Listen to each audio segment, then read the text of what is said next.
నమస్కారం. టీవీ7 న్యూస్ కి స్వాగతం. ముందుగా ముఖ్యాంశాలు.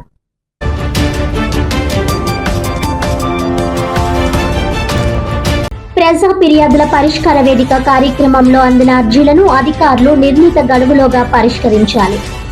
ప్రభుత్వం ఏర్పాటు చేసిన రెవెన్యూ క్లినిక్లను ప్రజలు సద్వినియోగం చేసుకోవాలన్న కాకినాడ జిల్లా ఇన్ఛార్జ్ కలెక్టర్ అపూర్వ భరత్.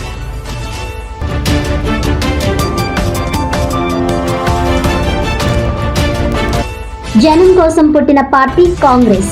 కాకినాడలో కేంద్ర మాజీ మంత్రి ఎంఎం పల్లం రాజు, మాజీ ఎంపీ, టీటీడీ బోర్డు మాజీ చైర్మన్ కనుమూరి బాపిరాజు.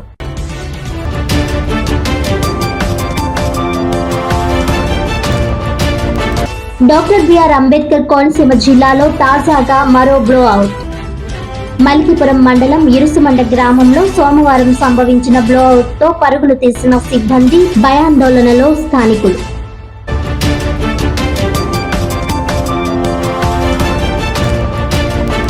ఇక డీటెయిల్స్ చూస్తే, కలెక్టరేట్ సహా అన్ని ప్రజా ఫిర్యాదుల పరిష్కార వేదిక కార్యక్రమంలో అందిన అర్జీలను నిర్ణీత గడువులోగా పరిష్కరించాలని కాకినాడ జిల్లా ఇన్ఛార్జ్ కలెక్టర్ అపూర్వ భరత్ అధికారులను ఆదేశించారు.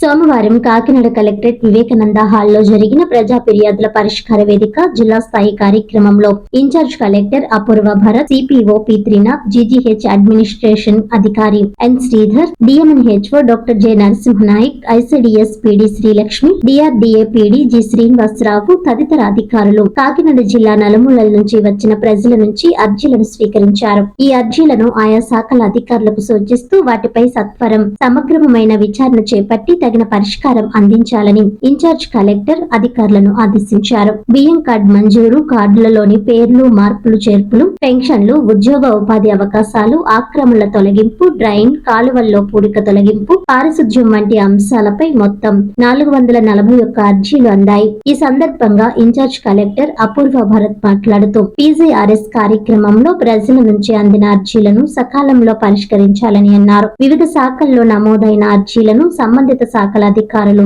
ప్రత్యేక దృష్టి పెట్టి అర్జీలకు నాణ్యమైన పరిష్కారం అందించాలని అన్నారు. అర్జీదారులు తమ యొక్క అర్జీల స్థితిని తెలుసుకోవడానికి 1100 నెంబర్ కి నేరుగా ఫోన్ చేసి తెలుసుకోవచ్చునని ఆయన తెలిపారు. ప్రజా ఫిర్యాదుల పరిష్కార వ్యవస్థ కార్యక్రమానికి హాజరు కాలని అర్జీదారులు తమ యొక్క అర్జీలను మీకోసం.ap.gov.in వెబ్సైట్ నందు నమోదు చేసుకోవచ్చునని ఆయన తెలిపారు. ఈ కార్యక్రమంలో వివిధ శాఖల జిల్లా స్థాయి అధికారులు, కలెక్టరేట్ విభాగాల అధిపతులు తదితరులు పాల్గొన్నారు.